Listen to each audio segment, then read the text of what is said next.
Hi, I'm Councilmember Hawkins, and welcome to Discover. I have the honor of serving as Team Director for Miss Rodeo Arizona. It's a statewide organization that empowers young women to be leaders in their community while also celebrating the rich Western heritage that Arizona has so much of. In today's episode, we're going to take a look at the organization behind the crown, have a chat with our Miss 2025 Miss Rodeo Arizona, Annaliese Cooke, and then saddle up for a behind-the-scenes look at the exhibit over at the Chandler Museum.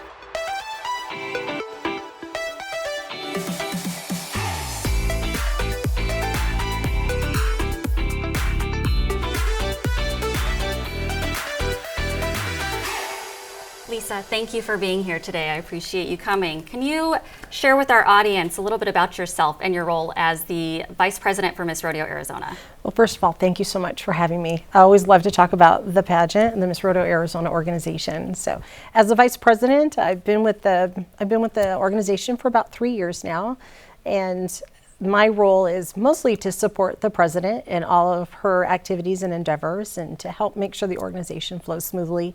One of the privileges I have is to work with all aspects of the organization. So we have different levels of queens, and I get to work with all of them, as well as help manage the pageant, kind of pulling all the aspects of the pageant together. The biggest priority for the pageant is to provide a scholarship for all three of our queens. So one of the things I wanted to do when I came on was to increase that financial support level. And we've been able to actually double our scholarship offerings to our contestants and to our queen. And this will be our first year that we're at our new level. So we're very excited about that. I'm glad that you touched on the different levels that are out there that can compete. Can you kind of share a little bit more about the different queens that we have? I mean, obviously, I know I said I'm in charge of the teen director, in charge of the teens, but go ahead and give our audience a view of kind of what those categories look like and who qualifies for those. Fantastic. So I'm excited to talk about that. We have 3 different levels of queens. Of course, we have the Miss Rodeo Arizona, and she is going to be between the ages of 19 and 26. Then we have a teen, which you're so excellent at managing our teens and working with them. Our teens are the age of 16 to 18. And just last year, we started a new round for really helping to grow these young women in the community and the rodeo community. And that is our junior teen. That's kind of a new thing that we're pretty excited about. And our junior teen is 13 to 15. And just before that, and very excited too, that we just relaunched what we call Sweetheart Program. And the Sweetheart Program is darling. And you've had a daughter in the Sweetheart Program. And we just did this past week. And we have 7 new sweethearts that we're really excited about. They are ages 6 to 12, and the average age is around 7 or 8 years of age. And it's such a fun opportunity to see them.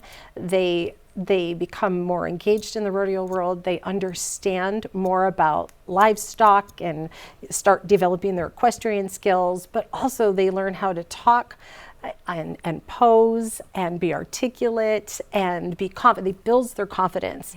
So these are the young girls who have a real idea that they want to go on to become a Miss Rodeo Arizona. Another little fact that's kind of important is our Miss Rodeo Arizona is the only queen in the state of Arizona who is eligible to run for the Miss Rodeo America.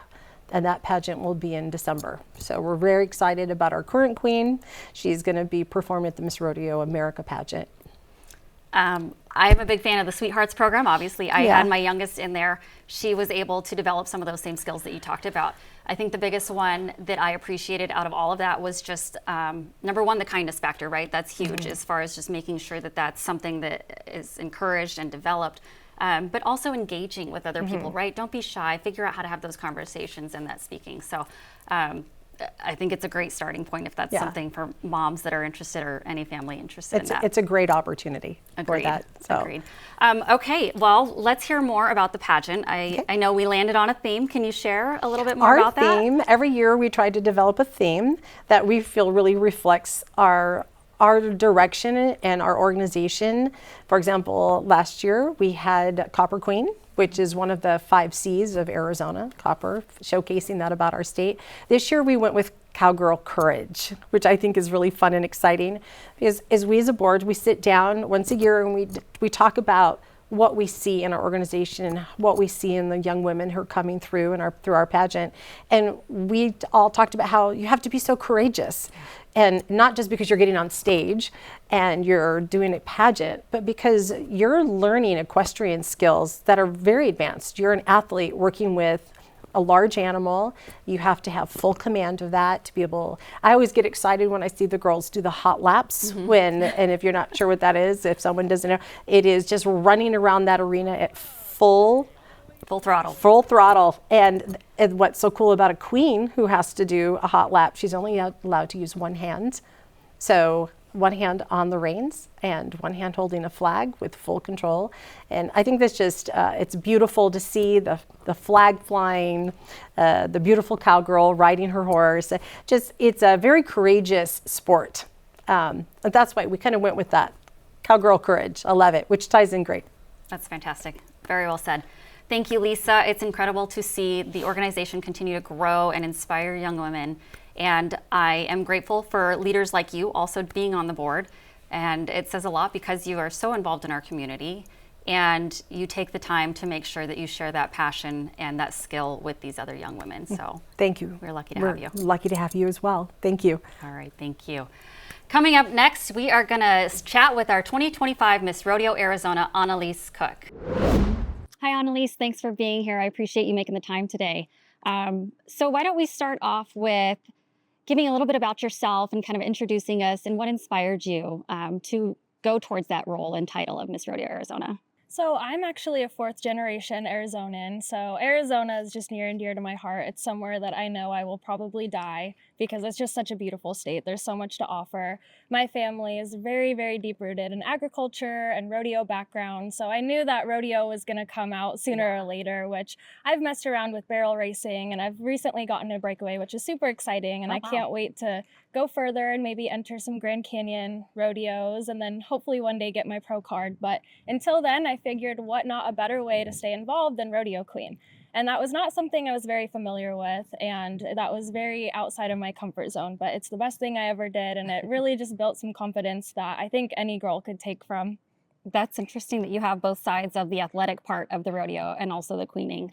So can you tell us a little bit more? I know every queen, they generally have some sort of platform that they run on and try to, share that message across Arizona. Can you share a little bit of what yours looks like and how you decided on that? Of course. So my platform is We Are, which is really anything. We are ranchers, we are farmers, we are mothers, we are fathers. And so it's just to get a little more of insight of what goes on behind the rodeo athletes that you may see on TV, which is super exciting, and just show that even though we are very deep-rooted in rodeo most ways, and that is what our life circulates around, there's just so much more to us. And sometimes you can learn a little bit more that you might have never known if you wouldn't have asked. I love that. So in that, have you had an opportunity to share that from all corners of Arizona? What do your travel experiences kind of look like for your year so far?